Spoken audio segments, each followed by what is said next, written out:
እግዚአብሔርን ታግል አሸነፈ። እግዚአብሔር እኮ ነው ያለው አሸናፊ ናት። ከዛሬ ጀምሮ አለው ስም ያዕቆብ አይደለም፣ ስም እስራኤል ይባላል። ያንተ ስም ብቻ አይደለም፣ የኔ ስም ራሱ ከዚህ በኋላ የእስራኤል አምላክ ነው። ያንተን ብቻ ሳይሆን የኔንም ቀይረሃል አለ። ኧረ አሜን በለው። መባል ያለበት ምን ነበረ? የአብርሃም የይስሐቅ የኤሳው አምላክ ነበረ መባል ያለበት። እግዚአብሔር ስሙ የአብርሃም የይስሐቅ የኤሳው አምላክ። ከዛ እግዚአብሔር ተቀየረው፣ የአብርሃም የይስሐቅ የያዕቆብ አምላክ። እስራኤል የሚባለው ሀገር የመጣው በማን ነው? በ12ቱ የያዕቆብ ልጆች። ኢየሱስ የመጣው በማን በኩል ነው? በያዕቆብ በኩል። ለካ እግዚአብሔር ሙጥኝ አልለቅም። የበረከቴ ምንጭ እግዚአብሔር ነው። ሌሎች አማራጮችን አላይ። የሚያስከፍለውን ሁሉ ከፍላል። መሞት ካለብኝ እሞታለሁ ብሎ የያዘ ሰው ካለ እግዚአብሔር በሱ በኩል ነው የሚቀጥለው። ዛሬ የሆነ ሰው እንደዚህ ሽፍት ወደ እግዚአብሔር የክብር መስመር ውስጥ እንደዚህ ሽፍት አድርጎ የሚገባ ሰው እስቲ እግዚአብሔር ለረሃብ መልሳለሁ በል። እኔ መጽሐፍ ቅዱሶችን ሳነብ ጌታ ኢየሱስ የፈወሳቸው የባረካቸው የተለየ ነገር ያደረገባቸውን ሰዎች ስታዩ እዛ አካባቢ ከነበሩት ሰዎች ከፍ ያለ ረሃብ ያላቸውን ሰዎች ነው። አይገርም? ዘኪዮስ የሚባል ሰው ነበር።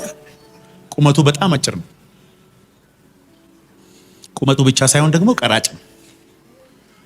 ወደ ህዝቡ ከተጠጋ እንዲህ ተንጠራርቶ ኢየሱስን ማየት አይችልም። እንደው ያያል ብንባል ደግሞ ሰዎቹ በድንጋይ ይወግሩታል። በዛ ማህበረሰብ ሁሉ የተጠላ ሰው ነው እና ኢየሱስ በዛ ሰፈር እንደሚያልፍ ሰማ። ኤክስኪውዝ ነበረው። ጌታ ሆይ ባይ ደስ ይለኝ ነበር፣ ቁመቴ አይፈቅድም።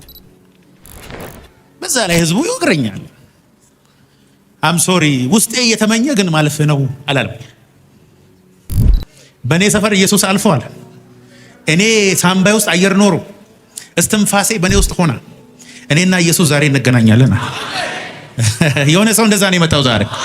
እንደ ዘኪዮስ ዛሬ ከጠዋት ጀምሮ ቆርጦ የመጣ ሰው፣ ከጌታ ጋር የመጨረሻ ውርርድ ውስጥ ገብቶ የመጣ ሰው ዛፍ ላይ ወጣ። እርግጠኛ ሆኜ ልንገራችሁ ከኢየሱስ ጋር መቼስ ምናልባት 10,000 ሰው 5,000 ሰው ምናምን ነበር እየተከተለ ያጋፉት ነበር ይላል። ነክተውታል፣ አብሮታል። ከዛ ሁሉ ሰው እንዴት ልብ ሲታይ ከፍ ያለው ረሃብ የያዘው ዘኪዮስ ነው። ዛፍ ላይ ወጣና እያለቀሰም ሊሆን ይችላል። የናዝሬቱ ኢየሱስ እኔን ጣይኝ ይሆን? ኃጢአቴን ይቅርትልኝ ይሆን? እያለ እያወራ ነው። ኢየሱስ ቀጥ ብሎ ቆመ። ወደ ዛፉ እንደዚህ ብሎ በስሙ እኮ ነው የጠራው። ዘኪዮስ አለው፣ ኧረ ስሜንም ያውቃል። አቤት ና ውረድ። ለምን? ከዚህ ሁሉ ህዝብ ያንተ ረሃብ በለጠልኝ። ወደ አንተ ቤት እገባለሁ፣ ካንተ ጋር እበላለሁ። ኧረ አሜን አሜን አሜን። ለእኛም እኮ ተጻፈ፣ እነሆ በደጅ ቆሜ አንኳኳለሁ፣ ማንም ድምፄን ቢሰማ ቢከፍትልኝ ወደ እሱ እገባለሁ፣ ከእርሱ ጋር እበላለሁ፣ እርሱም ከኔ ጋር ይበላል። የኔ ቤት፣ አዎ ያንተ ቤት እገባለሁ። ያን ሁሉ ሺህ ጉባኤ በትኖ ኢየሱስ የአንድ ቀራጭ ቤት ገባ። ምግብ ተዘጋጅቶ ከዘኪዮስ ጋር እየተጎራረሰ ከዘኪዮስ ቤት ውጪ እኮ 10,000 ሰው አለ ኢየሱስን እየጠበቀ። ኢየሱስ ደስ ያለው በአንድ ሰው ብላ ብላ ብላ ብላ ብላ ብላ ብላ ብላ እያሉ አብረው ሲበሉ፣ ከዛ ዘኪዮስ እንዲህ አለ፣ ጌታ ሆይ እኔ እኮ ኃጢአተኛ ሰው ነኝ፣ የበደልኩት ብዙ በደል አለ። ገንዘባቸውን የወሰድኳቸውን ሰዎች 4 እጥፍ ልክፈል። ገንዘቡንም አውጥቶ ለህዝቡ ለድሆች ሁሉ ሰጠ። ዘኪዮስ እዛ ውስጥ አብርሃም አለ፣ ከበደ አለ፣ አለሙ አለ፣ ጫልቶ አለች፣ ብዙ ሰው አለ። ለምን ዘኪዮስ ቤት ይገባል ጌታ? ዋይ መንገድ ላይ ሲሄድ ብዙ አይነ ስውሮች ነበሩ። አይነ ስውሮች በዛን ጊዜ የለማኝ ልብስ አለ፣ ስፔሻል ልብስ፣ እንዳትረግጣቸው እንዳታልፋቸው የለማኝ ልብስ ለብሰው ነው የሚለምኑት። በዛ ዘመን ስፔሻል ልብስ የተሰራ አለ። ተደርድረዋል እንደዚህ መንገድ ላይ እና ኢየሱስ ሲያልፍ በርጠለሜዎስ አንዱን ያዘውና ምንድነው ግርግሩ አለው። የናዝሬቱ ኢየሱስ በዚህ እያለፈ ነው። ልብሱን አወለቀ። የዳዊት ልጅ የዳዊት ልጅ የዳዊት ልጅ። ሐዋርያት መጡና አፉን ይዘው አስቀመጡት።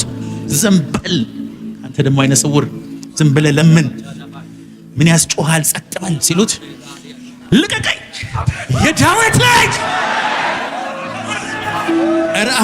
አሁን ዝም በል እያለ ያለው እኮ ሐዋርያው ጴጥሮስ ነው። ዝም በል ሲሉት የዳዊት ልጅ የዳዊት ልጅ።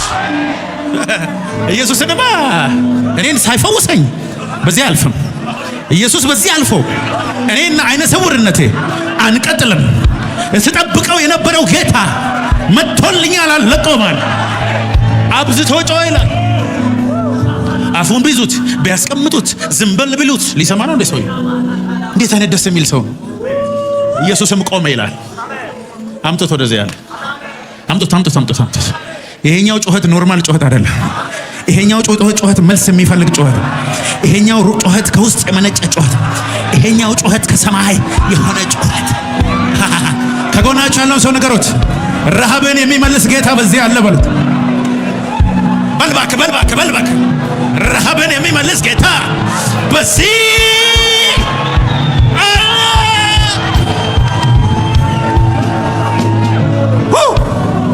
አሜን።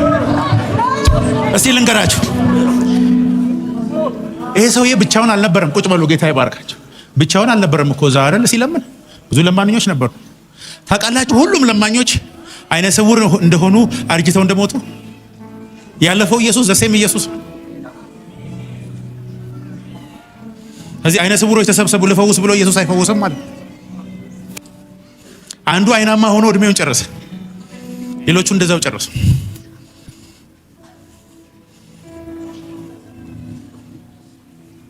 እሺ ተሰብስበው የሚያወራው አይመስላችሁ? አንድ 20 አይነ ስውሮች። እኔ የምልህ ማየት ምንድነው ሲያስረዳን? ይኸውልህ ቢጫ የሚባል ቀለም እያዩ ምንድነው ቢጫ? ቢጫን ሳያውቁ ነው የሚሞቱት። እሺ ማየት ጥሩ ነው፣ በጣም ደስ ይላል። አይነ ሲከፈት ለመጀመሪያ ጊዜ ምን አየ? ራሱ ኢየሱስን አየው። ራሱ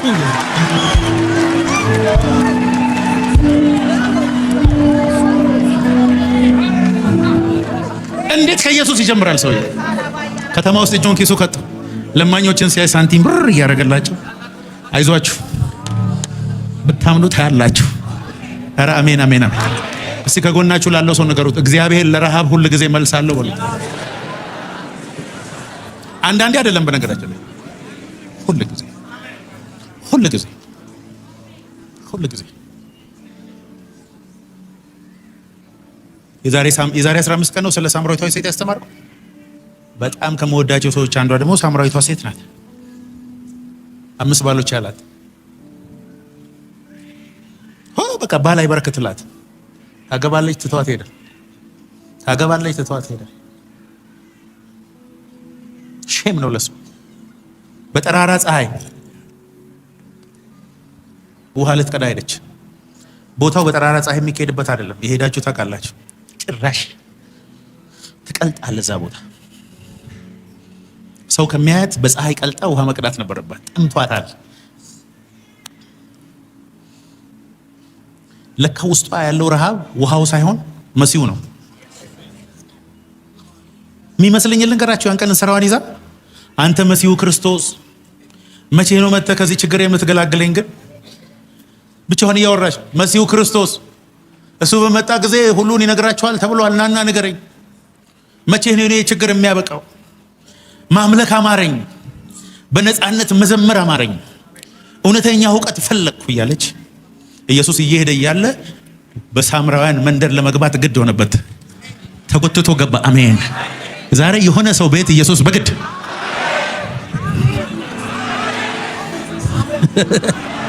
ግድ የለም ይኸውልህ፣ እሱ አንተ ቤት ከገባ በኋላ ያንተ ታሪክ ለዘላለም ይቀየራል። የሆነ ሰው ድግም ኢየሱስ እንደዛ ነው።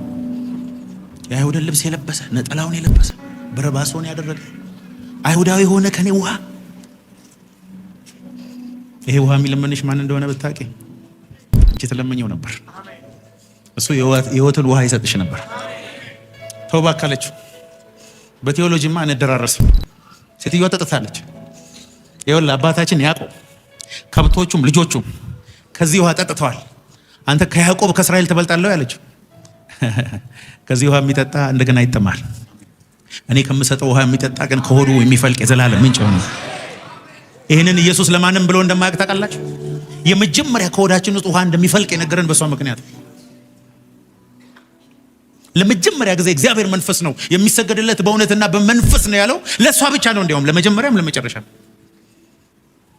ለፈሪሳውያን ያልተገለጠ ሚስጥር፣ ከሱ ጋር ለነበሩ ሐዋርያት ያልተገለጠ ሚስጥር፣ ሲከተሉት ለነበሩ ህዝቦች ሁሉ ያልተነገረ ሚስጥር ለሷ ነው። ይሄው ለረሃብ አዲስ ሬቨሌሽን ወደዚህ ምድር ከዚህ ከሆዴ እየቀዳው ልኑር በቃ። እጅና ባልሽን ጠርተሽ ነይ። ባል የለኝም። እውነት ነው የተናገርሽ። 5 ነበሩሽ፣ ያሁኑን ግን አልወሰንሽ። ይሄን ልቀጥል ወይስ ልተው እያልሽ ነው ያለሽ። ቤት አለ ነብይ እንደሆን ያለው ይሄው ለኔ መሲሁን እየጠበቅኩ ያለው ሰው ነኝ። እሱ በመጣ ጊዜ ሁሉን ይነግረኛል። እኔ ነኝ አላት። እኔ ነኝ መሲሁ ክርስቶስ። አዎ እንስራው አንተ ታው ዛሬ የሆነ ሰው ከዚህ አደራሽ እንደዚህ ይወጣል። አየሁት፣ ጌታን አየሁት፣ ጌታን አየሁት፣ መከራዬን የሚያስረሳኝን አየሁት፣ የዘመናት ረሃቤን አየሁት። ይሄ በእኔና በአንድ ሰው ላይ ሆነ በኢየሱስ። ከጎናችሁ ያለውን ሰው የጠበቅሽው ጌታ በሉት። የጠበቀው ጌታ ዛሬ ያገኛል። እመነኝ። ውስጥ እየተንተከተከ ካለ፣ ውስጥ ከባድ ረሃብ ካለ፣ ውስጥ እሱን ናፍቆ ካለ እሱ ራሱን ላንተ ለመግለጥ ፈቃደኛ ነው። ዛሬ ረሃብ በኢየሱስ ስም ይመለሳል። አጨብጨቡና ቁጭ በሉ። ሙሉ ሰማሪያ ከተማን አዳነች አንዲት ሴት። ተከትለዋት መጡ። ኖርማል ያልሆነ ረሃብ ተርበዋል። ኖርማል ያልሆነ በእንጀራ አረካ፣ በውሃ አረካ፣ ለብሰው አረካ፣ ውጭ ሀገር ሄደው አረካ። ራሱ ጌታን ካላገኘው አረካ የሚል ማንነት ካለ ኮንግራቹሌሽንስ። ቀጣዩ የእግዚአብሔር ክብር ገላጭ አንተ። ረሃብ የሌላችሁ ሰዎች አም ሶሪ። ለትልቅ ክብር እግዚአብሔር አላጫችሁ። ሌሎች ሲጠቀምባቸው ለማየት ነው የተጠራችሁት። ውስጣችሁ እየተገላበጠ እሳት የሚያስጨንቃችሁ ከሆነ ከእግዚአብሔር ውጪ ባነሰ ነገር በመደሰት ያቃታችሁ ሰዎች ለእናንተ ዛሬ ምስራች ነግራችኋል። የሰማይ አምላክ እግዚአብሔር በኢትዮጵያ ምድር የሚገልጣችሁ ነው። ከጎናችሁ ያለውን ሰው በደንብ አድርገኝ በሉት። እንደዚህ የምታይ ለመጨረሻ ጊዜ ነው። ከዚህ በኋላ የጌታን ክብር በእኔ ፊት ላይ ታያለ። ራካታታቶ ረሃብ ጠራው በኢየሱስ። ረሃብ ጠራው በኢየሱስ። ረሃብ ጠራው በኢየሱስ። ረሃብ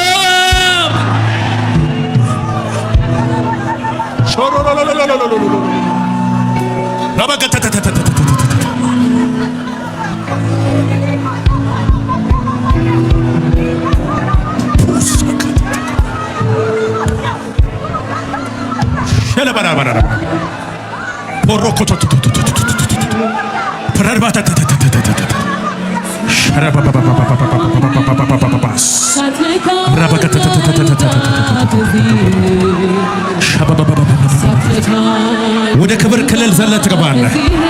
የእግዚአብሔር ክብር ወደ ያለበት በኢየሱስም ትገባለህ። ያንተ ትራንስፖርት ወደዛ የሚወስድ መንገዱ ረሃብ ይባላል። ዛሬ ረሃብ በተባለ መጓጓዣ ላይ ተጭነህ ሰዎች የማይደርሱበት ቦታ ላይ በመንፈስ ቅዱስ እሳት ትገባለህ።